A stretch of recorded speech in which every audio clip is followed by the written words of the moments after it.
Well, hello and welcome to your weekly fix of planning geekery. My name is Ashley Bowes. I'm a planning barrister at Cornerstone and I'll be your host this afternoon. Please do try to remember that we have a chat and Q&A function.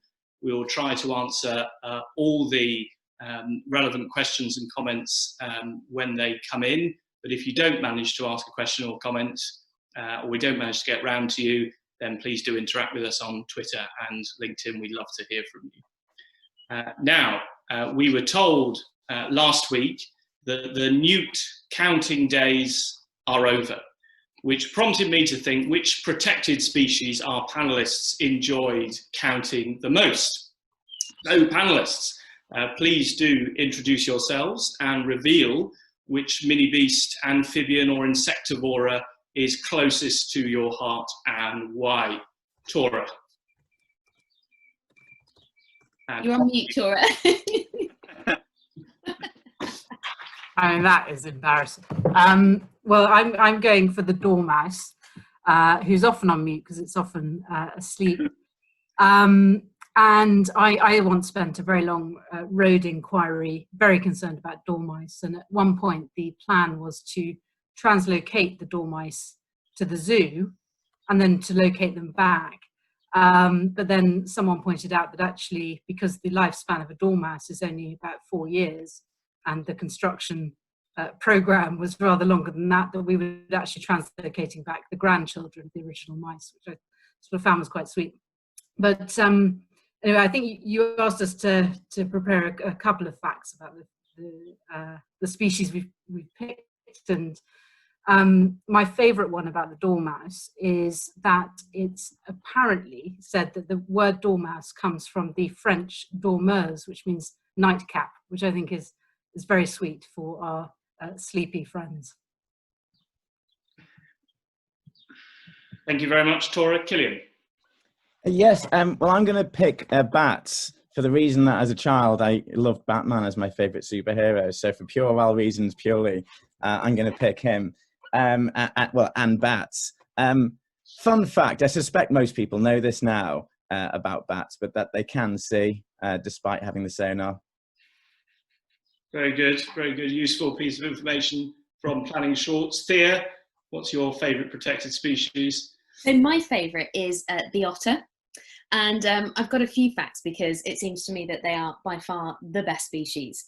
The first is that sea otters carry stones because, well, there's two reasons. One is because they become quite attached to them, like a comfort blanket. And some otters have actually been observed keeping the same stone throughout their entire lifespan. So I think that's quite cute. But they're not just comfort blankets. They also use them as tools to crack open shelled animals for supper. So otters are not just cute, they're clever. And the final fact is that the giant Amazon otter can grow up to 2 meters long and will actually fight and beat crocodiles. And if you need proof of that, just go on YouTube and type it in because I've watched it. It's brutal. So they are cute, they are clever and fierce. Well worth protecting, in my view, by the sounds of it. Then that's the lead so far. I'm going to go for the common swift, and I have 4 amazing, literally insane facts about the swift. So the first is that in its lifetime, a common swift flies about 2 million kilometers, which is enough to fly to the moon and back twice over, and then once more to the moon. And that amounts to 200,000 kilometers per year, which is enough to go around the Earth 5 times. Second fact, they're the fastest bird in level flight. Although peregrine falcon can outfly them in a dive, they're the fastest in terms of level flight. And there are reports of them reaching 175 kilometers an hour. The third fact is that they have an amazing ability to sleep while they're flying, because they have this thing called a unihemispheric brain, which means they can shut down half of their brain at a time while the other one keeps them on course while they're flying, so they don't sort of lose a sense of direction or anything like that. Then the final fact is that they can only eat what is in the air. They literally can't walk, so they basically eat by like opening their beak as they fly. And a swift that has chicks needs to gather up to 100,000 insects per day, and it stores up to 1,000 of them in a bulge in their throat. So there's 4 incredible facts about the swift. Well, I'm blown away by that. I have to say there were many times in a number of cases and planning inquiries where I wished I had a uni-hemispheric brain for me to just switch off and allow everything to go off in the background, but not lose track of what was going on. Those were fantastic. Thank you very much for all of that. So moving on then, this week's topic is build, build, build, and a consideration of the reforms announced by the Prime Minister last Tuesday, and particularly we're going to focus on the government's measures to increase the supply of homes and what we are told will amount to the most radical reforms since the Second World War. And by happy coincidence, there are 4 primary reforms that are proposed, and we have 4 experts to talk us through those. So starting off then with you, Tora. Of course, it was Mary Portas who told us in 2011 that the days of a high street populated by a butcher, baker and candlestick maker are, except in exceptional circumstances, over. So what is the government's plan for the high street? Thanks, Ashley. Well, Mary Portas famously founded a company called Kinky Knickers, and it has occurred to me that if we ever wanted to expand the type of audience that we are broadcasting to, that we could rename Planning Shorts along the same lines and see who joined us. On a serious note, the concern of the government is the high street, and to be fair, it's not a new concern, but it's become an issue which is much more acute since the coronavirus crisis, and a number of very popular high street chains have gone into administration. And what that means on the ground is empty units across the nation's towns and cities. And so what the government is proposing is to try and revitalise those high streets by introducing flexibility into how those units can be used. And the particular proposal is to amend the use classes order. Now, we all know that the use classes order has a series of use classes, and if you change your use within a use class, then you don't have to get planning permission. And so the proposal is to introduce a new use class, which would be very broad, called commercial, business and service uses. And within that, a business would be able to move with the times, as it were, and amend its use. I think what's going to be interesting is how that works in practice, because of course there'll be planning permissions across the land in A1 use or A3 use. Will there be an amendment to Section 55 of the Town and Country Planning Act, for example, which means that you don't have to get planning permission in order to switch into this new use, or will it be done differently? And then the other interesting thing is how will it interact with PD rights, and how will it tack on to those in terms of what else can be done to make it as flexible as possible. And Tora, what's then to stop the high street just becoming all fast food takeaways and betting shops? What's the government going to do to try and restrict that outcome? Yeah, I think, well, we're all aware that some high streets are coming close to that anyway, and the government's recognised that as an issue.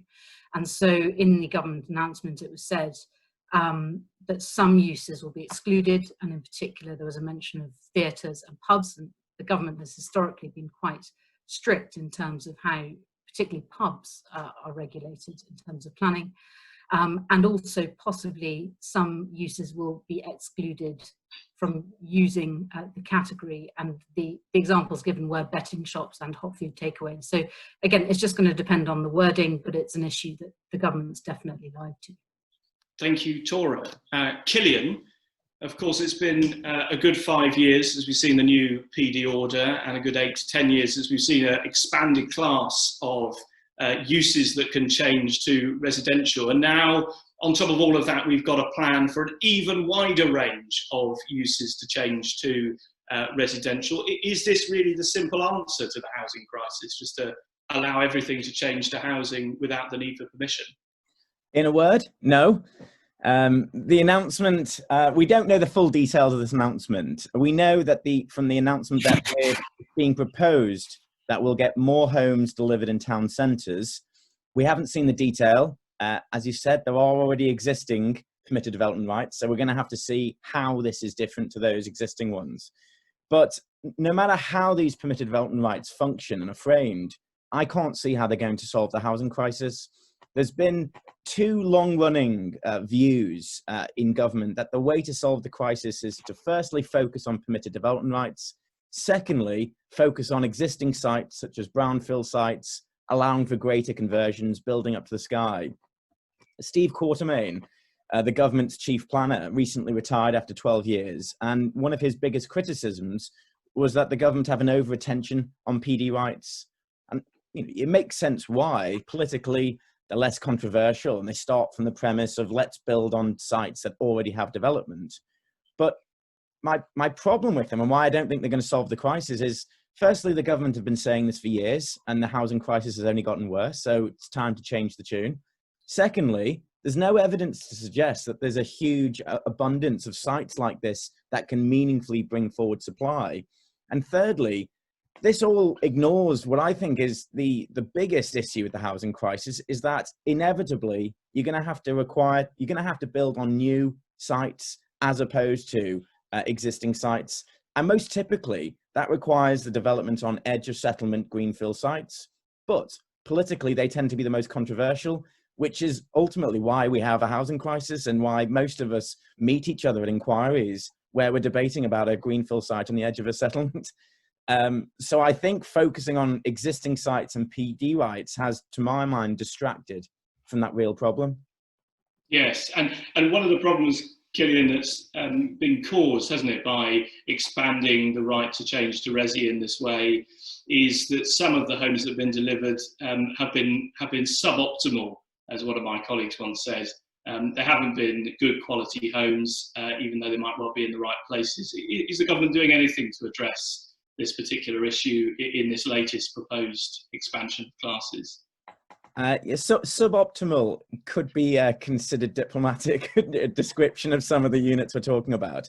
I mean, there are some units in town centres that have no natural light and are in almost slum-like conditions. Happily, though, the government, to their credit, they have recognised this, and they've sought to recognise this with changes now to existing permitted development rights, which will mean that for all residential conversions, the general permitted development order will now require that there is a provision for adequate light into all habitable rooms. So to my mind, that's a welcome change.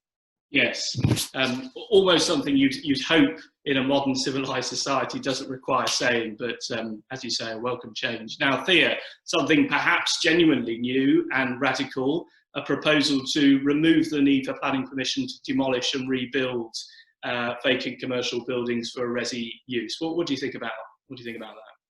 Okay, so I'm not on mute, am I? No, good, okay. So this is intended to allow freestanding, vacant and redundant commercial and residential buildings to be demolished and rebuilt for residential use within the footprint of existing buildings.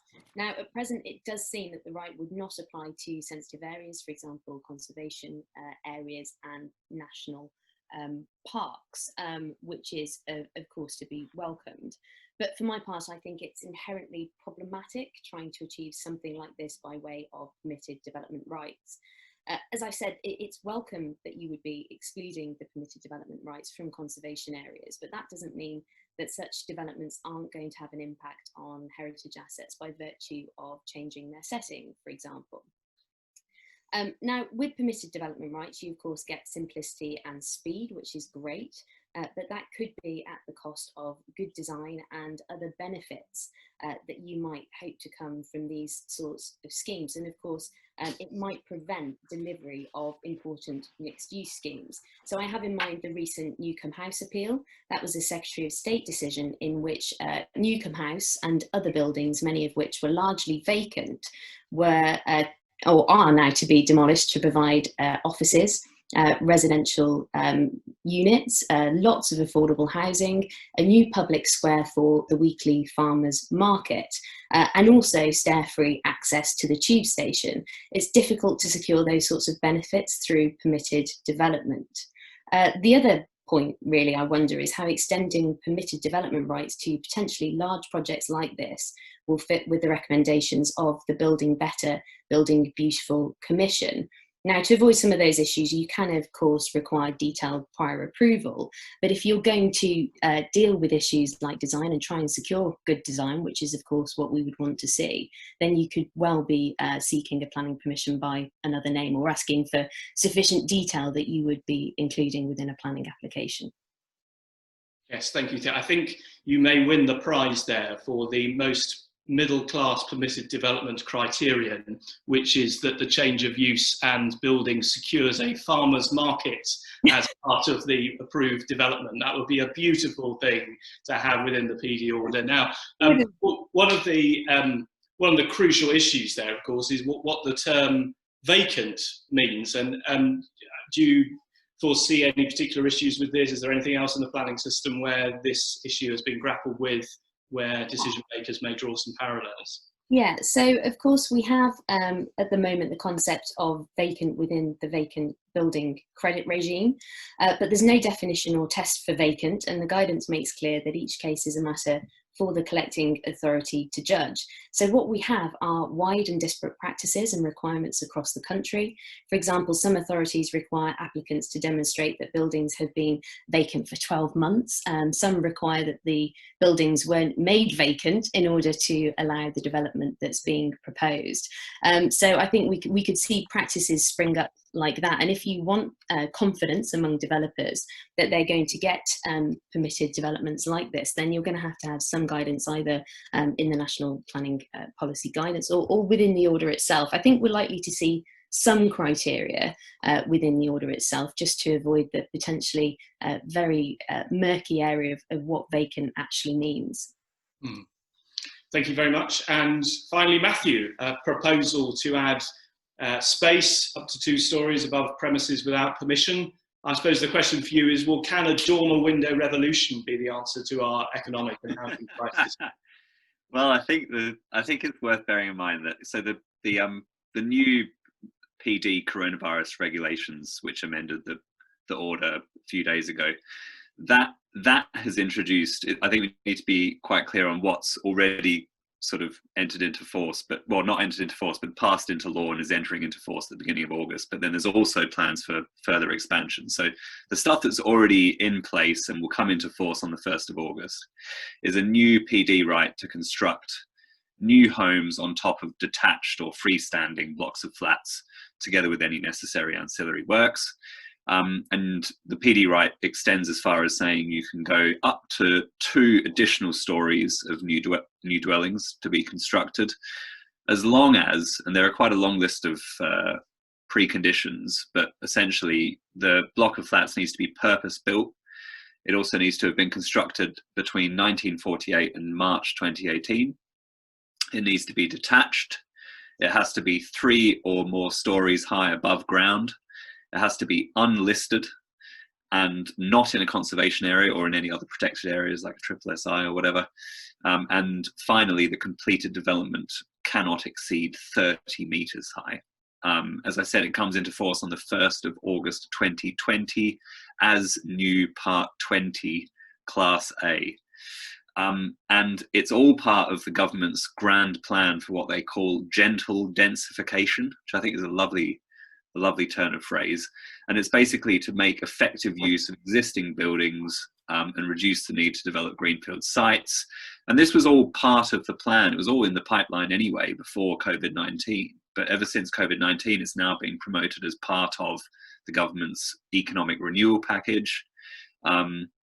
We know, of course, that there's already policy support for upwards development in the MPPF paragraph 118, but now we have it in the form of a PD right, which is the new thing. It's subject to various prior approval requirements, transport, highway impacts, contamination, the usual sorts of things, but also things like air traffic impact, because of course if you're going up, then there may well be issues for aviation. Protected views impact as well as an issue. Proximity to aerodromes, and also natural light provision in rooms is a major factor that needs to be sought for prior approval. Interestingly, I thought this was interesting at least, there's no provision for deemed consent. So if the authority fails to determine an application for prior approval within a certain time period, beyond the 8-week deadline that specified you don't get any kind of deemed consent, and that's in recognition of the fact that there are quite significant matters under consideration. And the government's latest announcement, this is now separate from the thing that's coming into force on the 1st of August. The government most recently, like a week ago, announced that it plans to extend this PD right even further. So it's not just blocks of flats, but also all existing buildings in commercial or residential use. But obviously subject to what restrictions and what the prior approval regime is going to be. We have absolutely no idea, but we have been promised regulations to that effect before the summer recess, which is the 22nd of July 2020. Thank you, Matthew. And as you say there, complex issues at play, probably potentially more complex and controversial than some other PD rights. So what's the proposal for dealing with affected neighbours who are going to be suddenly next door to 2 more stories? Yeah, I mean, it's a really good question. The starting point is that obviously there's already the prior approval stuff. So there's all the various prior approval requirements, which is a way in which neighbours can get involved and make sure that local planning authorities are scrutinising the sorts of issues that might arise in terms of neighbour impact. The lack of a deemed consent route, I think, is also a benefit for neighbours. They're not going to have some kind of consent just springing upon them because the local authority has been a bit dilatory. And the other thing is that the potential impact on neighbours needs to be dealt with in a report that has to be submitted by the applicant. So they have to submit a report that says these are the hours of operation, this is how we're going to minimise impacts in terms of noise and dust and vibration, traffic movements and all those sorts of things. And that's what's in the existing PD right for blocks of flats, but I suspect it'll be pretty similar when it comes to the extension to commercial buildings and also to residential developments more generally. So yeah, I think there's enough in there to ensure that neighbours' views aren't just being completely excluded, but obviously it's far short of the sort of consideration that would be dealt with in terms of an application for planning permission. Thank you, Matthew. And to pull that together, we've had a very interesting question from Andrew Walters, and he asks, will zoning, in which PD rights become an integral criterion, be the way forward? And of course, we had a short episode a few weeks ago about the government's proposals for zoning in abstract, as it were, and here we've got some specifics about a form of zoning, the PD system. Well, what do we think? Is this the solution? Tora, what do you think about that? Well, I think it's quite interesting, just following on what I was saying about the used classes order amendments, that it seems that the whole purpose of that is to introduce flexibility, and it's very much in response to a very specific economic crisis that the country is going through. My concern is that if you introduce zones which are set out for 10 years, even 5 years, you potentially lose that flexibility, which is what the government's going for with this. So again, devil will always be in the detail, but there seems to be a bit of a disconnect there. Thea? Yeah, I mean, just generally on the topic of zoning, I've got a number of concerns about that at the moment. It seems to be the case that, okay, it happens and perhaps it works in other countries and therefore, we can do that here. But I don't think there's enough comparative work that's been done about zoning at the moment, because actually there are a number of complaints and criticisms of zoning in those countries where it's widely used in terms of the way in which discriminatory practices can spring from zoning in certain areas. The other point, of course, is you cannot sneeze in this country without hitting a heritage asset. That's just the nature of of England, and so bringing that together along with zoning, and also, as I said, with any expanded PD rights, is going to be a real challenge, I think. Yes, quite right. And we've had a question from Sarah Bell specifically for you, Matthew. Does the PD right apply to a building in multiple ownership? What's the answer to that? I will answer that, but I'm also a little bit concerned about the idea of sneezing in public. I think Thea's being a bit irresponsible just bringing that up in the current climate. So, but anyway, Multiple ownership, yes, is the PD right will apply in that case. Good question, but yeah, there's no indication that there's any sort of restrictions in terms of who's occupying it. I mean, that's not something that would be relevant to whether or not the building has the benefit of the PD right. But so hopefully that answers the question. Thank you very much, Matthew. Well, we have a number of other questions there. I wanted to take one more, perhaps from Adam Nichols, who asks, is there any possibility of Article 4 directions being in place, theoretically, I hasten to add, that could reduce the scope of PD changes to change the high street, or would the government put in place provisions to prevent, weaken this, as they did with the office to Resi a few years ago? Killian, do you fancy taking that? Yeah, I mean, we'll have to wait and see, Adam, what the new PD rights actually look like. But theoretically, yes, you're right. They could bring in new PD rights, and any local planning authority could think, we don't fancy that, and bring in an Article 4 direction to stop that.